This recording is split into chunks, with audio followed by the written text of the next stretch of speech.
Isaiah chapter 9 verse 6 says, యెషయా గ్రంథం 9వ అధ్యాయం 6వ వచనం అంటూ వాక్యం why ఉంది. Jesus came to this world. యేసయ్య ఎందుకు ఈ భూలోకానికి వచ్చి ఉన్నారు? There is a reason, there is a purpose, there is a plan Jesus to visit this earth. యేసు ప్రభువారు ఈ లోకంలో జన్మించడానికి ఒక కారణం, ఒక ఉద్దేశం, ఒక ప్రణాళిక యేసు ప్రభువారి జన్మ వెనుక ఉంది. People are sin and they were dying in sin.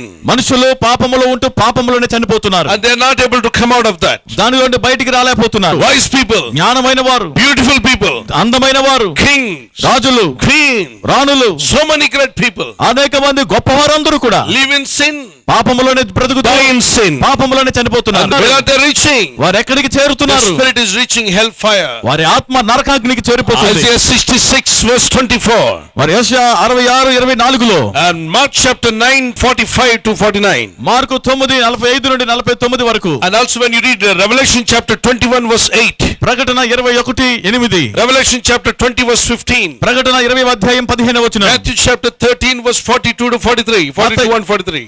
Mattayi 13:42-43, Luke chapter 16 verse 19 to 28. లూకా 16:19 నుండి 28 వరకు. Oh, rich man died and went down to the hellfire. ధనవంతుడు చనిపోయి నరకాగ్నిలోనికి క్రిందకి వెళ్ళిపోయాడు. He got a good houses on this earth. భూమి మీద ఉన్నప్పుడు మంచి మంచి ఇల్లులు ఉన్నాయి. He got a lot of flats. అతనికి ఎన్నో ఫ్లాట్స్ ఉన్నాయి. He is a landlord. అతడు భూస్వామి, భూములు ఉన్నాయి. Wherever he go, అతడు ఎక్కడికి వెళ్ళినా people respect him. మనుషులు గౌరవిస్తారు. Politicians respect him. రాజకీయ నాయకులు కూడా గౌరవిస్తారు. What a fame, what a name he had. అతనికి ఎంత పేరు ప్రఖ్యాతి ఉందో. But very sad thing, after his death, nothing came with him. He alone went down to hellfire. కానీ బాధాకరమైన విషయం ఏంటంటే అతడు చనిపోయిన తర్వాత అతనితో పాటు ఏదీ వెళ్ళలేదు. అతడు ఒక్కడే నరకాగ్నిలోకి వెళ్ళిపోయాడు. People are not able to reach other side of God. మనుషులు మా అవతల ప్రక్కకు దేవుని వద్దకు వెళ్ళలేకపోతున్నారు. God is calling everyone to come unto me. దేవుడు అందరూ కూడా నా దగ్గరికి రండి, నా యుద్ధకు రండి అని పిలుస్తున్నారు. I'll save you. నేను మిమ్మల్ని రక్షిస్తాను. Whatever the sin that you have committed, that doesn't matter if you come to me. నీవు చేసిన పాపం అది ఎంత ఘోరమైనదైనా నువ్వు నా వద్దకు వచ్చావంటే క్షమిస్తాను. So human beings able to reach God because God is righteous, God is holy, we are not holy, we are not righteous. దేవుడు నీతిమంతుడు, దేవుడు పరిశుద్ధుడు, మనం పరిశుద్ధులం కాదు, నీతిమంతులం కాదు కనుక మానవులు దేవుని చేరుకోలేకపోతున్నారు. In heaven there is God and everything is peaceful.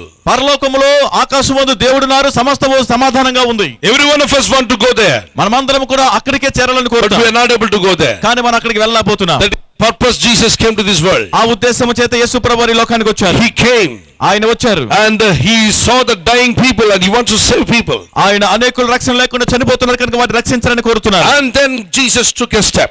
అప్పుడు యేసు ప్రభువు వారు ఒక అడుగు వేసి ఉన్నారు. Like a mediator. ఒక మధ్యవర్తిగా. You see on the screen? Screen లో మీరు చూస్తున్నారు. మనుషులు ఈ దరి నుండి ప్రభువుని దేవుణ్ణి చేరడానికి వీలు కావట్లేదు. మన నీతి, మన క్రియలు, మన భక్తి, మనకున్నటువంటి తెలివితేటలు, మనకున్న అందచందాలు, మనకున్నవేవి కూడా అవతల ఉన్నటువంటి దేవుని సన్నిధికి మనల్ని చేర్చలేవు. అక్కడికి చేర్చాలి అంటే తప్పనిసరిగా మనకు దేవునికి మధ్యలో మధ్యవర్తి కావాలి. ఈ మధ్యవర్తిత్వాన్ని లేదంటే మానవ జీవితంలో ఉన్న శాపాన్ని, పాపాన్ని భరించుటకు యేసయ్య శిలువలో రక్తం కార్చాల్సి వచ్చింది. యేసు ప్రభువు జన్మించినప్పుడు గొర్రెల కాపరుల యొద్దకు దేవదూత వెళ్తాడు. దూత ఇంజనీర్ల దగ్గరికి వెళ్ళలేదు, సైంటిస్టుల దగ్గరికి వెళ్ళలేదు, ఆర్కిటెక్ట్స్ దగ్గరికి వెళ్ళలేదు, స్కూల్ టీచర్స్ దగ్గరికి వెళ్ళలేదు, మిలిటరీ వాళ్ళ దగ్గరికి వెళ్ళలేదు. యేసు జన్మించాడన్న వార్త చెప్పడానికి గొర్రెలను కాసుకున్న కాపర్ల యొద్దకు వెళ్ళారు. ఇక్కడ రీజన్ ఏంటంటే రోజుకు ఒక గొర్రె, వారు చేసిన పాపాలకు ఒక గొర్రెను కొనుకెళ్ళి గొర్రె తల మీద వారి పాపాలు ఒప్పుకున్న తర్వాత దాన్ని వధించేవాళ్ళు. సో ఈ గొర్రెలన్నీ బలిసినగా ఆరోగ్యంగా ఉండాలి.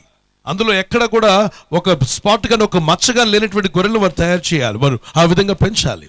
వాటిని వారు తీసుకువెళ్తారు. దేవదూత వచ్చి నేరుగా యేసు జన్మించిన రాత్రి గొర్రెలు కాసుకుని చూడగా వారి మధ్యలోకి వచ్చి ప్రత్యక్షమై, ఇక మీదట మీ గొర్రెలను బలి అర్పించాల్సిన అవసరము లేదు. లోక పాపములు మోసుకుని పోయే గొర్రె పిల్ల ఈ లోకానికి వచ్చేసాడు. లోక పాపములు మోసుకుని పోయే గొర్రె పిల్లగా యేసు ఈ లోకానికి వచ్చాడు. ఇక ఏ గొర్రెను, ఏ మేకను బలి ఇవ్వాల్సిన అవసరం లేదు. సాక్షాత్తు దేవుడే, సాక్షాత్తు సృష్టికర్తే మానవ జాతి యొక్క పాప శాపాన్ని తన భుజాల మీద మోయుటకు, సర్వ మానవాళి యొక్క పాప భారాన్ని తన భుజాల మీద మోసుకున్నట్టుకు సాక్షాత్తు దేవుడే ఈ లోకానికి వస్తున్నాడు. ఆయన వచ్చాడు. ఇక మీరు ఈ గొర్రెలను బలికి పంపించకండి. ఆయన వచ్చేసాడు ప్రతి మనిషి యొక్క పాపం శాశ్వతంగా తీసివేయడానికి. గొర్రె బలి కొంతవరకే ఆపుతుంది కానీ నరక శిక్షను తప్పించదు. కానీ యేసు కన్యక గర్భవతిగా అన్నప్పుడు పరిశుద్ధ జన్మ ద్వారా ఈ లోకానికి వచ్చాడు కనుక ఆయన జన్మలో పాపం లేదు.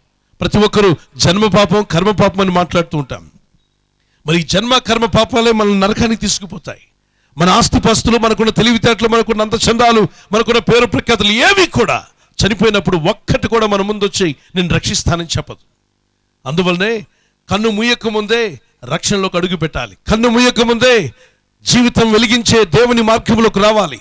కన్ను మూయక ముందే పద్ధతి మార్చుకోవాలి, అలవాట్లు మార్చుకోవాలి. కన్ను మూస్తాం, ఎప్పుడు మూస్తామో నీకు తెలియదు. కాబట్టి దేవుడు అంటాడు, నేడే రక్షణ దినం, నేడే రక్షణ దినం. రక్షకుడిని గుండెల్లో చేర్చుకున్నావా? ఆయన వచ్చిన పర్పస్ ఏంటో తెలుసా? నరకానికి నీ ఆత్మ పోకుండా నీ ఆత్మను మోక్షానికి చేర్చుటకు ఆయన సిలువలో మానవులకి దేవునికి మధ్యలో వచ్చి రక్తం కార్చాడు. Jesus has come with a purpose. యేసు ప్రభువారు ఒక ఉద్దేశముతో వచ్చారు. Jesus did not born as we have born. నీవు నేను జన్మించినట్లుగా యేసు ప్రభు జన్మం చేయలేదు. Nobody told about us we are going to born on this earth. మనం ఈ భూమి మీద జన్మించబోతున్నామని మన జన్మకు ముందు ఎవరు మన గురించి చెప్పలేదు. The prophets has prophesied the birth of Jesus. ప్రవక్తలు యేసు ప్రభువారి జన్మ గురించి ప్రవచించారు. And he is the child is going to come. ఒక కుమారుడు శిశువు జన్మించబోతున్నాడు. Unto us a son is given. మనకు ఒక శిశువు అనుగ్రహింపబడును. Who is he? ఆయన ఎవరు? Is a mighty God. ఆయన బలవంతుడైన దేవుడు. Is a wonderful counselor. ఆయన అద్భుత ఆలోచనకర్త. Is everlasting father. ఆయన నిత్యుడగు తండ్రి. Prince of peace. సమాధానకర్త అధిపతి. He came to save mankind. ఆయన మానవాళిని రక్షించడానికి వచ్చారు. That is why he died on the cross. అందుకే ఆయన శిలువలో ప్రాణం పెట్టారు. So unless you know this truth, there is no meaning celebrating Christmas. నీవు ఈ సత్యాన్ని తెలుసుకుంటేనే కానీ క్రిస్మస్ చేసుకోవడంలో అర్థం లేదు. Did you taste the love of God? దేవుని ప్రేమను ఎప్పుడైనా టేస్ట్ చేసి చూడు. అందుకే ఆయన వాక్యం చెప్తుంది, దేవుని రుచి చూసి చూడమన్నాడు. రుచి చూడాలంట ఆయన ఉత్తముడని. చాలా మంది ఎందుకు యేసుప్రభుని నమ్ముతారో అర్థం కావట్లే. చాలా మంది అనుకుంటారు యేసుప్రభు నమ్మిన వాళ్ళందరికీ ఏమైనా డబ్బులు ఇస్తున్నారేమో, బైకులు ఇస్తున్నారేమో. ఎందుకంటే యవనస్తులు నమ్ముకుంటున్నారు, మరి ధనవంతులు నమ్ముకుంటారు, వీళ్ళకేమి ఇస్తున్నారేమో, ఏదేదో అనుకుంటున్నారు. ఇస్తే నమ్మే చీప్ రకమా మేమంతా? ఎవరో ఏదో ఇస్తే నమ్మే రకమా? సత్యమైన దేవుడిని రుచి చూచాం. ఆయన జీవం గల దేవుడిని రుచి చూచాం కాబట్టి ఆయన్ని వెంబడిస్తున్నాను. ప్రాణాలు తీస్తున్నా, ప్రాణాలు పెడుతున్నారు యేసుప్రభు వారి కోసం. మీకు తెలీదా? ప్రపంచంలో చూడండి, పౌలు గారు చంపుతామన్నారు ఆ రోజు. రోమా సైన్యులు చంపుతారంటే, అమ్మా దేవునికి స్తోత్రం, పరలోకం వెళ్ళే టైం చాలా త్వరగా వచ్చింది, నరికేస్తామన్నారు. నో ప్రాబ్లం, నేను ఇక్కడ కన్ను మూస్తే అక్కడ కన్ను తెరుస్తా.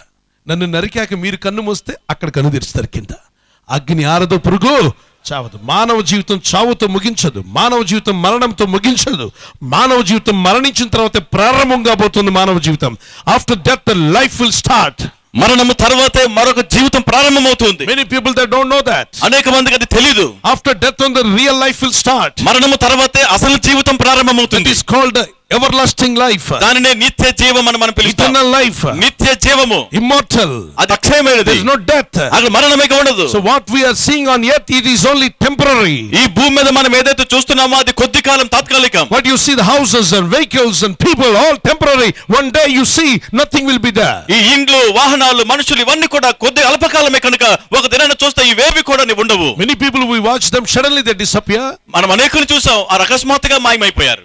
They have gone away. వారు వెళ్ళిపోయారు. Time comes, we also will go. సమయం వచ్చినప్పుడు మనం వెళ్ళిపోవాల్సిందే. So this is a temporary. కాబట్టి ఇది తాత్కాలికమే. My dear brothers and sisters, remember this truth. ప్రియ సహోదరి సహోదరులారా, ఈ సత్యాన్ని గుర్తుపెట్టుకోండి. Somebody asked me, brother, tell me your permanent address. ఎవరో ఒకరు అడిగారు, నన్ను ఈ విధంగా అడిగారు, బ్రదర్ గారు మీ పర్మనెంట్ అడ్రస్ ఎక్కడండి అని అడిగారు. I told him my permanent address is heaven. నా శాశ్వత చిరునామా పరలోకమే అని చెప్పాను. On earth only temporary. ఈ భూమి మీద ఏది కూడా శాశ్వతం కాదు. That is true, my brother. అది సత్యం నా సహోదరులారా. You need to understand the truth. మనం సత్యాన్ని గ్రహించాలి. Let us speak sometime reality. కొన్ని మార్లు ఈ వాస్తవ విషయాలు మాట్లాడుకోవాలి. If death comes tonight, ఈ రాత్రి మరణం వస్తే what will be your condition? నీ పరిస్థితి ఏంటి? Can you go and see God? నీవు దేవుని చూడగలవా? Can you go and stand before God? నువ్వు వెళ్ళి దేవుని ముందు నిలబడగలవా? Do you have that guts? అటువంటి ధైర్యం నీకుందా? Did you live like that?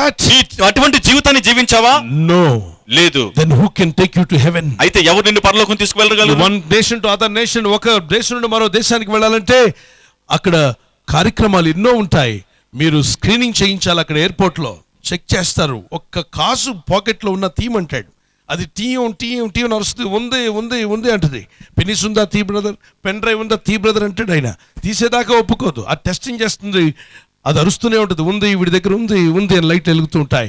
అది తీసి ఇచ్చిన తర్వాత అక్కడ వేయండి, అక్కడ స్క్రీనింగ్ జరగాలని. ఈ దేశంలోనే ఫ్లైట్ ఎక్కి అవతలకు పోవాలంటే ఇంత స్క్రీనింగ్ జరిగితే పరలోకం పోవాలంటే స్క్రీనింగ్ లేదా, స్కానింగ్ లేదా? అవి వేసుకుని వెళ్ళిపోతావా, ఒకడు బాటిల్ వేసుకుని వెళ్ళిపోదామని చూస్తున్నాడట. అయ్యే పని కాదు. ఒక అతన్ని దేవదూత వచ్చి అడిగిందంట, ఏమయ్యా బాబు పరలోక రాజ్యం వస్తావా అని. దూత అడిగితే పురుషుడు చెప్పాడంట, వస్తా కానీ పైన బెల్ట్ షాప్ ఏమైనా ఉంటుందా అని అడిగాడట. ఎందుకంటే అప్పుడప్పుడు దాగిపోతూ ఉండలేనన్నా అంట. అంత బానిస అయిపోయాం. పరలోకం పోయినా పర్లేదు, మందు బాటలు కావాలన్నట్టుగా తయారైపోయాం. మరొక యవనస్తుడిని, బాబు పరలోకం వస్తావని దూత అడిగితే ఆ యవనస్తుడు చెప్పాడంట, క్రికెట్ గ్రౌండ్ ఉంటే చెప్పండి వస్తా, లేకపోతే రానన్నాడంట. మరొక ఆంటీ అక్కడ కూర్చొని అంటే దూత అడిగిందట, ఆంటీ నువ్వు వస్తావా పరలోకం అంటే, కేబుల్ వేయండి పైకి, కేబుల్ టీవీ. సీరియల్ పిచ్చి అంటే సీరియల్ పిచ్చి కోసం పరలోకం పోయినా పర్వాలేదు అన్నట్టు తయారయ్యాం. మనిషికి ఒక పిచ్చిని పెట్టాడు సాతానుడు. కొందరికి స్త్రీ పిచ్చి, కొందరికి పురుష పిచ్చి. ఎక్కడికి వెళ్ళినా కొట్ల గోపులాగా చూసుకోవడమే. బుద్ధుందా? ఎదిగావు, వయసు వచ్చింది, 60 సంవత్సరాలు, సైకిల్ దొక్కుంటూ వెళ్తున్నాడు. నా ముందే దాటి వెళ్ళాడు, అబ్బా ఈ పెద్ద ఆయన భలే సైకిల్ దొక్కుతున్నాడు, అందుకే షుగర్ బీపీలు రావట్లేదు ఈ పెద్దోళ్ళకి అని అనుకున్నాను. నేను దాటి ముందుకెళ్ళేలోగా పెద్ద శబ్దం, దబ్బని సౌండ్. ఏంటని చూస్తే చెట్టు గుద్దుకుని పడిపోయాడు. ఎందుకు పడిపోయాడు? రోడ్డు మీద ట్రాక్టర్ లేదు, బండి లేదు, కారు లేదు. ఇప్పుడే నన్ను దాటి వెళ్ళాడు. ఎందుకు పడ్డాడు అర్థం కాల. అతను ఎందుకు పడ్డాడో నాకంటే వెనకొస్తున్న తమ్ముడు చూసి అతను లేపుతున్న, నేను కూడా వెళ్ళి లేపి ఆ సైకిల్ అంతా బెండ్ అయితే ఆ హ్యాండిల్ సరిచేశాను. నా 2 కాళ్ళ మధ్యలో ముందు వీళ్ళని పెట్టి ఆయన స్టాండ్ చేశాను. ఎందుకు పడ్డావు పెద్దనాన్న అని చెప్పంటే అంటాడు, ఏం లేదా బాయ్, బ్రేకులు పడలేదన్నాడు. మళ్ళీ పడతాడేమోనని బ్రేకులు కొంచెం నాకు తెలిసిన మెకానిజం చేసి టైట్ చేద్దామని చూస్తే బ్రేకులు కొత్తవి దిట్టంగా పడుతున్నాయి. బ్రేకులు బాగానే ఉన్నాయి కదా అంటే ఆ తమ్ముడు, ఈయన పడ్డం చూసిన తమ్ముడు ఉన్నాడే ముందు లేపడానికి వచ్చాడు కదా, అన్న ఈ పెద్ద ఆయన ఎందుకు పడ్డాడు చెప్పమంటావా అంటే, ఈ పెద్దోడు చెప్పినట్లే, ఊరుకురా అన్నాడు. చెప్పు తమ్ముడు ఏం జరిగింది చెప్పు అంటే, మీరు ముందు వెళ్ళిపోయారు, మీ తర్వాత ఈ ముసలోడు వస్తున్నప్పుడు మీ వెనక ఇంకొక అమ్మాయి నడిచెళ్తుంది, ఈయన మనవరాలు వయసు ఉంటుంది. ఆ అమ్మాయి నడిచెళ్తుంటే రోడ్డు అవతల ఈ ముసలోడు తిన్నగా పోకుండా ఆ అమ్మాయి పిల్లను దాటి వెళ్ళేదాకా చూస్తున్నాడు. నేను అనుకున్నాను ఆ చెట్టే లేకపోతే గోదట్లో పడి కొట్టుకుపోయేవాడు కాలువలో. ఆ చెట్టు గుద్దుకొని పడిపోయాడు. వయసు పెరిగింది 60 సంవత్సరాలు, బుద్ధి మారల. ఆ మనవరాలు వయసు ఉన్నప్పుడు నీ కుమార్తెను అనుకోవాలి, నీ చెల్లెను అనుకోవాలి. మనస్సు మారకుండా పరలోకం లేదు. పరలోకం పోవాలని అందరికి కోరిక ఉంటుంది. కోరికతో సరిపోదు, హృదయంలో మార్పు రావాలి. ఈ మార్పు ఎవరిస్తారండి? మానవులు ఎవ్వరు ఇవ్వలేరు. మార్పును ఇవ్వగలిగిన యేసు ఒక్కడే ఇవ్వగలడు. ఆయన ఒక్కడే సజీవుడు, ఆయన ఒక్కడే ఇవ్వగలడు. Praise the lord. ఆయన నీ హృదయంలో చేర్చుకొని ప్రార్థన చేయగలిగితే, ఆహా, నేను ఎంతో మందిని చూశాను, కోట్ల మందిని, లక్షల మందిని వింటూ ఉన్నా, మీరంతా చూస్తూ ఉన్నారు. వాళ్ళందరి జీవితాలు మార్చబడ్డారండి. పచ్చి తాగుబోతులు మారారు, తిరుగుబోతులు మారారు, మరి భయంకరమైన వ్యభిచార జీవితంలో ఉన్నవారు మారారు. వాటన్నిటి వెనక దురాత్మలు ఉంటాయట. ఆ దురాత్మలు గద్దించినప్పుడు అవి వెళ్ళిపోగా మళ్ళీ ఆ వ్యక్తికి వ్యభిచరించాలనిపించదు, తాగాలని అనిపించదు, తిరగాలని అనిపించదు. లాఠీ దెబ్బలకు మారినటువంటి స్టూవర్ట్పురం సుధాకర్ గారు ఆయన చెప్తూ ఉన్న మాటలు, నన్ను లాఠీలు మార్చలేదు, ఎన్ని మార్లు జైల్లో పడేసి కొట్టినా నేను బయటకు వచ్చి మళ్ళీ దొంగతనం చేసేవాడిని అని చెప్పాడు. కానీ యేసు ప్రభు వారి యొక్క మాటలు నా హృదయాన్ని మార్చి పారేశాయి. నీకు బతుకుతే దొంగగా కాదు, మంచోడుగా బతికి చనిపోవాలి. పరలోకం పోవాలంటే మాత్రం దొంగగా చనిపోతే నరకానికి పోతానని అర్థం చేసుకుని, అమ్మా నేను మారి తీరాలి, ఎందుకంటే మరణం ఎప్పుడు వస్తుందో తెలియదు. అందుకే నువ్వు ఏ స్థితిలో ఉన్న సత్యాన్ని అనుభవించు. నేను చెప్పాను, నమ్మొద్దు ప్రభుని. సత్యం నాకు తెలియాలని ప్రయత్నం చేయి. లోకమంతా చెక్ చేసుకో. నీ కొరకు ఎవరైనా సిలువలో రక్తం కార్చి ప్రాణం పెట్టారా? నీ చేతులారా చేసిన పాపానికి, నీ తలంపుల ద్వారా చేసిన దోషానికి ముళ్ళ కిరీటం భరించారా? నువ్వు తప్పు నడతలు నడిచినందుకు వాళ్ళ చేతి కాళ్ళలో మేకులు భరించారా? నువ్వు తప్పుగా ఆలోచించినందుకు వారి గుండెల్లో బళ్ళెం చేత పొడవబడ్డారా? అలాగే నువ్వు తప్పుగా మాట్లాడినందుకు వారి నోటికి చేతి ఇవ్వబడిందా? శిరస్సు నుండి అరిపాదం వరకు రక్తం కార్చడానికి ఈ లోకానికి వచ్చిన అవతారం ఏది? ఆ తర్వాత మరణించిన తర్వాత తిరిగి లేచారా లేదా అని చెక్ చేసుకో. తిరిగి లేచి ఆయన సమాధి ఖాళీగా ఉందా లేదా హిస్టరీలో చూడు. అది యేసు ప్రభువారు ఒక్కరే కనిపిస్తారు, ఇంకెవ్వరు కనపడరు. Praise the lord. అందుకే ఆ దేవుడు నన్ను ప్రేమిస్తున్నాడు. ఎవరు కూడా నరకానికి వెళ్ళకూడదని, ఏ వ్యక్తి నరకాగ్నిగుండం పాలు కాకూడదని ఆయన నరకయాతను పొందాడు సిలువలో. దయచేసి ఈ రోజే పూర్ణంగా నీ హృదయం ఇచ్చేసాయి. యేసయ్యకి హృదయం దూరం చేసుకుని ఏమీ పొందలేం. నేను యవన కాలంలో టీనేజ్లో ఉన్నప్పుడు నా హృదయాన్ని ప్రభుకి ఇచ్చాను. అందరూ అన్నారు, నువ్వు పడిపోతావు, అదవుతావు, ఇదవుతావు, ఇప్పుడు బ్యాప్తిసం ఏంటి, ఇప్పుడు నువ్వు తీసుకుంటావు బ్యాప్తిసం, అసలు వయసే రాలేదు నీకు అని చెప్పన్నారు. కానీ నేను ఒకటే అన్నాను, నన్ను దేవుడు తాకాడు, నాకు పశ్చాత్తాపం కలిగింది, కన్నీటితో మొరపెట్టాను, నా పాపాలు క్షమించాడు, ఆ యేసు కొరకే బతుకుతానని చెప్పన్నాను. పైలట్ అవ్వాలి, విమానాలు నడిపించాలి, ఫ్లైట్లు నడిపించాలి, పైలట్ అవ్వాలనుకుంటున్నాను. ప్రభు పట్టుకొని నా హృదయాన్ని మార్చి, నాయనా పైలట్ అయితే ఈ దేశం నుండి ఆ దేశానికి జనాలు అటు ఇటు తిప్పుతావు, అది కాదు. కానీ నువ్వు పాస్టర్ అయితే ఇక్కడ ఎక్కించుకుంటే మొత్తం తెచ్చి పరలోక రాజ్యంలో దింపుదు కానీ నాయన, నువ్వు ఒకసారి అది బెటర్ నీకు, ఇది కాదని చెప్పి పైలట్ అవ్వాల్సిన నన్ను లాక్కొచ్చి ఇందులో పడేశాడు. Praise the lord. పాస్టర్ గారు సేవన్న సువార్తన్న నాకు అస్సలు ఇష్టం ఉండేది కదా, ఎందుకంటే హ్యాచింగ్ మ్యాచింగ్ డిస్పాచింగ్ పాస్టర్ గారు అంటే మీకు అర్థమైంది కదా. హ్యాచింగ్ పుట్టినప్పుడు పేరు పెట్టడానికి ఉండాలి, పెళ్ళప్పుడు మధ్యలో ఉండి భార్య భర్తలను కలపాలి, పోయినప్పుడు డిస్పాచింగ్ చేయడానికి సమాధి స్థలం దగ్గర రావాలి. హ్యాచింగ్ మ్యాచింగ్ డిస్పాచింగ్ పాస్టర్ గారి పని అంట. అయితే ఈ డిస్పాచ్ చేసేటువంటి పని నాకు వద్దన్నాను, కానీ ప్రభు అన్నాడు, నేనే ఆ పని కోసం వస్తే నువ్వెందుకు కాదంటున్నావు? నేను ఈ లోకానికి వచ్చింది మానవులను రక్షించడానికి వచ్చాను. నేను వచ్చింది ఇంజనీర్ అవ్వడానికి రాలా, పైలట్ అవ్వడానికి రాలా. నేను ఈ లోకానికి వచ్చింది రాజకీయ నాయకుడు అవ్వడానికి రాలా. నేను ఈ లోకంలో ఏదో ఒక మ్యూజిషియన్గా ఉండడానికి రాలా. ఈ లోకంలో ఒక సింగర్గా ఉండడానికి రాలా. నేను ఈ లోకంలో ఇంకేవో చేయడానికి రాలా. నేను వచ్చింది ఆత్మలు రక్షించడానికి. నా పనివారి పక్షంగా నువ్వు నిలబడతానంటే రమ్మని చెప్పి పిలిచాడు. దేవునికి స్తోత్రం కలుగును. Praise the lord. What a wonderful job being a pastor and serving people, saving people. నరకానికి పోయే జనాన్ని పరలోక వైపు తిప్పడం అనేటువంటిది అప్పుడు తెలియకపోవచ్చు. తర్వాత నాకు అర్థమైంది. ఆత్మ విలువ అర్థమయ్యాక, మనిషి విలువ అర్థమయ్యాక ఎందుకు సేవ చేయాలో నాకు అర్థమైంది. Praise the lord. ఒక మనిషి విలువ తెలియనప్పుడు ఎందుకు సేవ చేయాలి, వాళ్ళ కోసం మనం ఎందుకు ఉపవాసాలు ఉండాలి, వాళ్ళ కోసం మన కడుపు కాల్చుకొని ఉపవాసాలు ఉండడం ఏంటి, మోకరించి ప్రార్థన చేయడం ఏంటి, వీళ్ళందరినీ మార్చున్నాయన, ఈ అవనస్తులు మార్చున్నాడు. వాళ్ళు పాపాల్లో తిరుగుతూ ఇష్టానుసారంగా బతుకుతుంటే వాళ్ళ కోసం మనం కన్నీళ్ళు కార్చడం ఏంటి, వారి కోసం మనం కడుపు మార్చుకొని ఫాస్టింగ్ ప్రేయర్ చేసి దేవుని దగ్గర మొరపెట్టడం ఎందుకు అర్థం కాల. తర్వాత మనిషి యొక్క విలువ, యేసు ప్రభువు రక్తం కార్చిన ఆ త్యాగము గుర్తుంచినప్పుడు, నా యేసయ్య రక్తం కార్చింది, ప్రాణం పెట్టింది, ఈ లోకానికి జన్మించి వచ్చింది, ప్రతి మనిషి కొరకు వచ్చాడు కనుక ఆ రక్షకుడు నిన్ను రక్షించడానికి వచ్చాడు. ఒక 5 వేళ్ళు పైకెట్టండి, ఒకటొకటిగా చెప్తాను. మొదటి వేలు చూపించండి. ఎందుకు వచ్చాడు యేసయ్య అంటే భారం భరించుటకు. అనండి ఒకసారి. భారం భరించుటకు, మన భారమును, మన పాప శాప అన్ని భారాలను భరించుటకు వచ్చాడు. రెండవదిగా ఆశ్చర్యకరుడు. అనండి. ఆశ్చర్యకరుడు. ఎందుకు వచ్చాడట? ఆశ్చర్యకార్యాలు చేయడానికి. ఆశ్చర్యాలు చేయడానికి వచ్చాడు. ఎటువంటి ఆశ్చర్యమైనా చేస్తాడు. మూడవది ఆలోచనకర్త. చెప్పాలి. ఆలోచనకర్త అంటే మంచి ఆలోచనలు ఇస్తాడు. యవన బిడ్డలు, కాలేజీకి వెళ్తున్న వారు, మీకు చాలా మంచి ఆలోచనలు దేవుడు ఇస్తాడు. ప్రార్థించండి. He will give you good counselling. మంచి ఆలోచనలు ఇస్తాడు. 4వ వేలు బలవంతుడైన దేవుడు అనాలి. బలవంతుడైన దేవుడు అంటే బలం ఇవ్వడానికి వచ్చాడు. నీకు బలం లేదా, బలం తప్పకిస్తాడు నీకు. నిత్యుడగు తండ్రి. అనండి. నిత్యుడగు తండ్రి. ఎందుకు వచ్చాడట? నిత్యము నీకు తండ్రిగా ఉండడానికి. 6వదిగా సమాధానకర్త. అనండి. సమాధానకర్త లేకుండా సమాధానాన్ని ఎలా తెచ్చుకుంటాం? కార్పెంటర్ లేకుండా చైర్ ఎలా రిపేర్ చేసుకుంటావు? వైట్ వాష్ చేసే వ్యక్తి లేకుండా ఇంటిని వైట్ వాష్ ఎలా చేసుకుంటావు? ఆ పల్ డాక్టర్ లేకుండా ఆ పంటిని నువ్వు ఎలా రిపేర్ చేసుకుంటావు? హార్ట్, ఆ గుండె జబ్బులు బాగు చేసినటువంటి ఆ డాక్టర్ గారు లేకుండా గుండె జబ్బు కోసం స్పెషల్ డాక్టర్, అలాగే కిడ్నీ కోసం స్పెషల్ డాక్టర్ ఉంటాడు, స్కిన్ కోసం స్పెషల్ డాక్టర్ ఉంటాడు, బ్రెయిన్ చెక్ చేసే వ్యక్తి వేరుంటాడు, ఈఎన్టీ డాక్టర్ వేరుంటాడు, కార్డియాలజిస్ట్ వేరుంటాడు, న్యూరాలజిస్ట్ వేరుంటాడు. మరి పాపాలు తొలగించి పరలోకం తీసుకెళ్లే ఎవరు? ఆయనే యేసు పరమ డాక్టర్. నిన్ను నన్ను రక్షించడానికి వచ్చాడు ఈ లోకానికి. He will give you salvation. Do you invite him? ఆయన ఆహ్వానిస్తావా? Do you invite him? నువ్వు ఆయనను ఆహ్వానిస్తావా? Lift up your hand. నీ చేతిని పైకెత్తు. Lord, I want you. తండ్రి, నీవు నాకు కావాలి. I need you Jesus. యేసయ్య, నీవు నాకు కావాలి. I need your touch.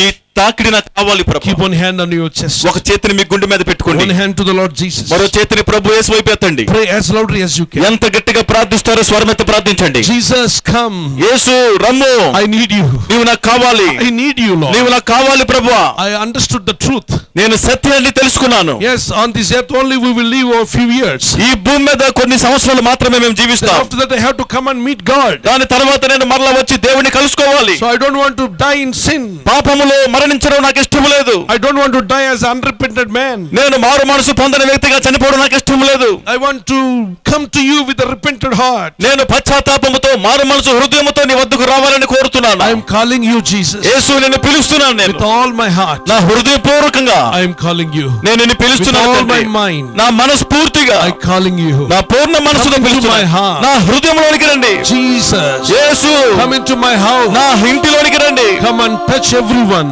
నా ఇంటిలో ఉన్న ప్రతి ఒక్కరిని ముట్టండి. Touch my life. నా జీవితాన్ని ముట్టండి. Touch my family members. నా కుటుంబ సభ్యులను తాకండి. You only can give peace in the family. నీవు మాత్రమే నా కుటుంబంలో నెమ్మదినివ్వగలవు. Jesus, you are the Prince of Peace. యేసు, నీవు సమాధానకర్త, అధిపతి. With without you, wherever I go, whatever I buy, I cannot get real peace. నీవు లేకుండా నేను ఎక్కడికి వెళ్ళినా ఏమి కొన్నా నిజమైన సమాధానం పొందలేను. Because you are the Prince of Peace, you only can give a divine peace. ఎందుకనగా నీవు సమాధానకర్త అధిపతి కనుక దేవుని సమాధానం నీవు ఒక్కడివే ఇవ్వగలవు. You are a wonder working God. నీవు ఆశ్చర్య కార్యము చేసే దేవుడు. My dear brother and sister, cry out to Jesus. Just pray, the Lord is coming to you. ప్రియ సహోదరి సహోదరులు గట్టిగా స్వరమెత్తి ప్రభు సన్నిధిలో ప్రార్థించండి. ప్రభు నీ వద్దకు వస్తున్నారు. Don't keep Jesus outside your heart, just invite him into your heart. యేసయ్యని నీ హృదయానికి బయటే ఉంచొద్దు, నీ హృదయం లోపటికి ఆహ్వానించు. Let him walk into your life. నీ హృదయంలోనికి జీవితంలోనికి నడవమని రమ్మని అడుగు. When he comes, he will bring healing. ఆయన వచ్చినప్పుడు ఆయన స్వస్థత He'll తీసుకొస్తారు. bring salvation. ఆయన రక్షణ తీసుకొస్తారు. Bring love into your family. నీ కుటుంబంలో ప్రేమను తీసుకొస్తారు. Broken